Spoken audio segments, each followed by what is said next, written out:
Assalamualaikum. Balik lagi nih sama Mimis. Welcome to my YouTube channel. Kali ini kita sama-sama akan membahas alur cerita dari drama Vincenzo Casano di episode kedua. Di episode kedua ini masih memperlihatkan di mana Vincenzo menghajar para pengusir dari pihak Bubble dan mengusir mereka dari Gemga Plaza. Para penyewa plaza pun ikut senang dan bertepuk tangan.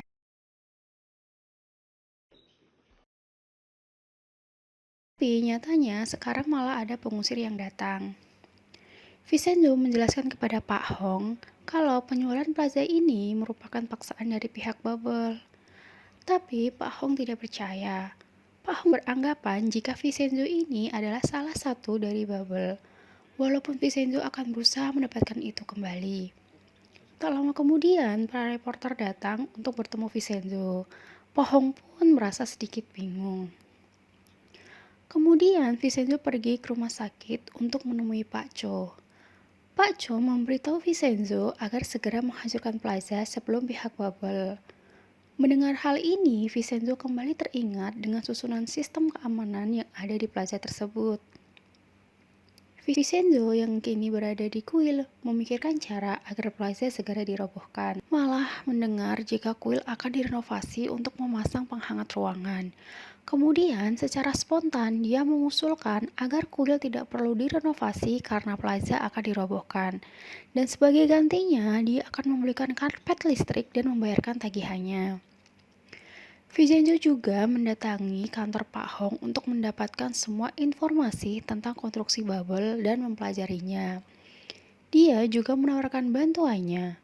Walaupun Pak Hong sempat menolak, tapi akhirnya Pak Hong setuju dan memberikan semua yang dimau Vincenzo. Saat sedang mempelajari semua kasus-kasus konstruksi Bubble, Chan Yong datang. Chan Yong sebenarnya datang karena mengkhawatirkan keadaan ayahnya. Tapi karena Chan Yong yang gengsi, beralasan bahwa dompetnya ketinggalan. Vincenzo merasa perusahaan ini sangat buruk karena mereka melakukan kejahatan yang dilakukan para mafia. Begitu juga firma hukum Musang yang membantunya. Chan Yong yang merasa kesal dengan ucapan Vincenzo mengejek Vincenzo dan Pak Hong dan akan membuatkan mereka video siaran daring. Vincenzo yang tidak mau mendengar ocehan Chan Yong pun keluar. Chan Yong pun tidak lama menyusul. Chan Yong memperingatkan Vincenzo agar tidak memprovokasi ayahnya lagi atau mencoba mendapatkan keuntungan darinya. Vincenzo berjalan menuju restoran Italia milik Chef Toto. Chef Toto yang sudah tahu kedatangan Vincenzo segera menutup restorannya karena takut makanannya akan diejek lagi. Kemudian dia menawarkan Vincenzo untuk makan di kedai sebelah. Di kedai sebelah itu, Chan Yong menyuruh Vincenzo agar kembali ke Italia saja, karena dirasa Vincenzo ini tidak cocok berada di Korea. Esok harinya, Vincenzo mengajak Pak Hong untuk pergi ke konstruksi Bubble. Karena sudah tahu kedatangannya akan ditolak, Vincenzo sengaja membawa surat dakwaan untuk bisa masuk.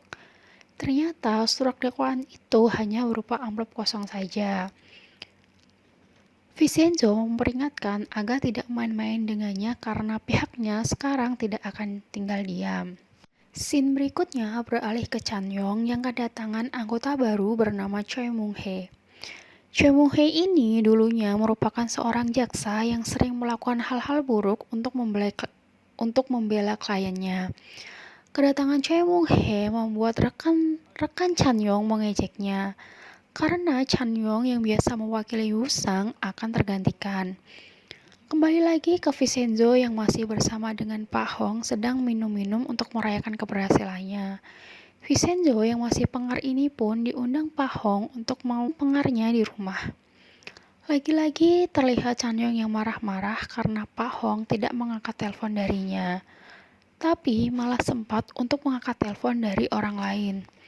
Telepon itu ternyata dari peneliti Bubble yang kabur dan mengajak Pak Hong untuk bertemu.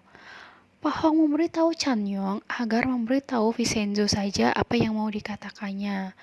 Chan Yong kemudian memberitahu Vincenzo plaza akan dirubuhkan pukul 23 malam ini. Vincenzo terus memikirkan cara dan sampai pada keesokan harinya memberitahu semua penyewa plaza kalau gedung akan dirobohkan pukul 23. Mereka ramai-ramai menghujat Bubble. Kemarahan mereka bertambah ketika melihat Vincenzo yang hanya duduk melihat ponsel saja. Pak Nam yang merasa penasaran pun melihat apa yang sebenarnya dilihat oleh Vincenzo. Dan semakin kesal ketika mendapatkan Vincenzo sedang melihat-lihat laman medsosnya. Melihat keadaan Chanyong yang semakin gelisah, melihat jam yang kian lama kian mendekati pukul 23, disarankan Jun Chanwo untuk segera menghubungi ayahnya. Seperti perkiraan Chanyong dan ayahnya, seperti perkiraan Chanyong, ayahnya masih berada di plaza. Chanyong kemudian bergegas menemui ayahnya.